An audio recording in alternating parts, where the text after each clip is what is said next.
जय मसीह की। Good morning. आज सुबह प्रभु का वचन हमारे लिए लूका का सुसमाचार अध्याय 4 आयत 18, the gospel of Luke chapter 4 verse 18 आपके लिए पढ़ना चाहती हूँ।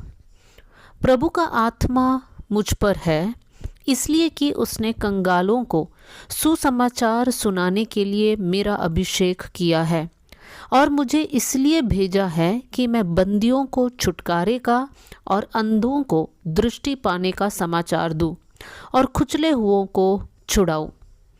कल भी हम इसी आयत पर मनन कर रहे थे और आज भी हम इसी आयत को कंटिन्यू करेंगे। कल हमने उसका फर्स्ट पार्ट पर मनन किया कि यीशु मसीह इस पृथ्वी में क्यों आए, और उसका फर्स्ट रीज़न ये था कि कंगालों को सुसमाचार सुनाने के लिए। दूसरा रीज़न ये है, वहाँ पर उसका थर्ड लाइन में इस प्रकार लिखा है, और मुझे इसलिए भेजा है कि मैं बंदियों को छुटकारे का। यीशु मसीह यहाँ पर कहता है, मैं बंदियों को छुटकारा देने के लिए इस पृथ्वी में आया हूँ। मेरे प्रियो, बंदियों को छुटकारा देने का क्या मतलब है? शैतान ने बहुतों को बंधन में रखा है, बहुतों को अपना गुलाम बनाया है। आज बहुत सारे लोग हैं जो शैतान के गुलाम होकर रह रहे हैं, और वो अलग प्रकार के होंगे। कुछ लोग जादू टोने के कारण या उस शक्ति के कारण एक बंधन में होंगे। वो लोग कुछ भी करते हैं, सही नहीं हो रहा है, एक आशीष देख नहीं पा रहे हैं, या कुछ लोगों के जीवन पर शैतान ने एक आर्थिक बंधन डाला है। फॉर एग्जाम्पल, वो लोग कितना भी कमाई करो उनका पैसे बचता नहीं है। कुछ लोगों के शरीर में बीमारियों का बंधन डाला है, हर वक्त बीमार रहना, हर वक्त एक्सीडेंट होना, हर वक्त कुछ ना कुछ गड़बड़ परिवार के अंदर होना। मेरे प्रियो, ऐसे बहुत सारे लोग हैं जो शैतान के बंधन के अधीन है, और यीशु मसीह कहता है कि मैं बंदियों को छुटकारा देने के लिए आया हूँ। मेरे प्रियो, जब हम लोग चारों ओर देखते हैं, हमको ऐसा लगता है कि हम लोग सब आज़ाद हैं, लेकिन वास्तव में बहुत सारे लोग हैं जिनका सोच गलत है, जिनके अंदर एक डर है, या फिर गिल्ट फीलिंग है, दोष भावना, या फिर इन्फीरियरिटी कॉम्प्लेक्स है, हीन भावना, या किसी न किसी प्रकार के शर्मिंदगी को वो लोग महसूस कर रहे हैं। मेरे प्रियो, ये सारी बातों को जब हम देखते हैं, हो सकता है आप अनुभव भी कर रहे होंगे, तो हमें समझना है कि हम लोगों को ऐसा जीने के लिए परमेश्वर ने नहीं बुलाया है। परमेश्वर का वचन हमें ये सिखाता है कि बंदियों को छुटकारा देने के लिए यीशु आया है, और जहाँ पर परमेश्वर का वचन है, जहाँ पर परमेश्वर की आत्मा है, वहाँ पर आज़ादी है। यूहन्ना का सुसमाचार अध्याय 8 आयत 34, जॉन चैप्टर 8 वर्स 34 में इस प्रकार लिखा है, यीशु ने उनको उत्तर दिया, मैं तुमसे सच सच कहता हूँ कि जो कोई पाप करता है वो पाप का दास है। इंग्लिश में यहाँ पर इस प्रकार लिखा है, he is a slave to sin. वो पाप का गुलाम है। कौन पाप का गुलाम है?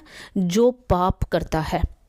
मेरे प्रियो, आज हम में से बहुत से लोग इस प्रकार सोच रहे होंगे, बोल रहे होंगे कि हम विश्वासी हैं, हम विश्वास करने वाले लोग हैं, लेकिन क्या सच में हम आज़ाद लोग हैं या फिर हम पाप के गुलाम हैं? अपने लाइफ को चेक कर लीजिए। क्या गुस्सा, लालच, स्वार्थ, अश्लील चित्र देखना, झूठ बोलना, लड़ाई करना, नशे के पदार्थों को खाना, क्या ये सारी आदत हमारे जीवन में है? और इन बातों से हम लोग आज़ाद नहीं हो पा रहे हैं। इसका मतलब हम पाप के गुलाम हैं, पाप का दास है, और यीशु मसीह इसलिए आया ताकि हमको छुटकारा दे। कुछ लोग पैसों का गुलाम है, पैसों के पीछे भागते रहते हैं। कुछ लोग रीति रिवाज या परंपरा का गुलाम है। मेरे प्रियो, भजन संहिता साम 146 वर्स 7 में इस प्रकार लिखा है, यहोवा बंदियों को छुड़ाता है। प्रभु से असंभव कुछ भी नहीं है। आपका जीवन में कौन सा क्षेत्र में आपको आज़ादी चाहिए? कौन सा क्षेत्र में आपको ऐसा लगता है कि मुझे यहाँ पर या मुझे इस आदत से निकलना है? आप प्रभु से कहिए। यीशु मसीह का वचन है, यीशु मसीह कहता है कि मैं बंदियों को छुटकारा देने आया हूँ। मेरे प्रियो, आज अगर आप गुस्से का आदत से निकलना चाहते हैं, या नशे का आदत से निकलना चाहते हैं, या दिखावा का आदत से निकलना चाहते हैं, प्रभु को पुकारिए, प्रभु आपको आज़ाद करेगा। आइए हम लोग प्रार्थना करें। स्वर्गीय पिता, आज का वचन के लिए मैं धन्यवाद देती हूँ प्रभु जी। ये वचन बहुतों के लिए एक छुटकारे का कारण होने पाए। प्रभु, अगर कोई इस समय पर प्रार्थना कर रहा है कि मुझे छुड़ा ले प्रभु जी, तो परमेश्वर आप अपने हाथ को बढ़ाइएगा, उनको छू लेना प्रभु, और एक अद्भुत तरीके से एक छुटकारा उनके जीवन में आप प्रदान करना प्रभु जी।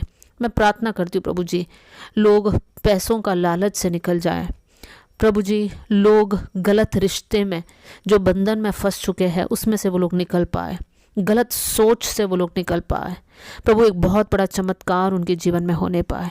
थैंक यू प्रभु कि आपने हमारी प्रार्थना सुन लिया। थैंक यू कि आपने लोगों को छुड़ाया है।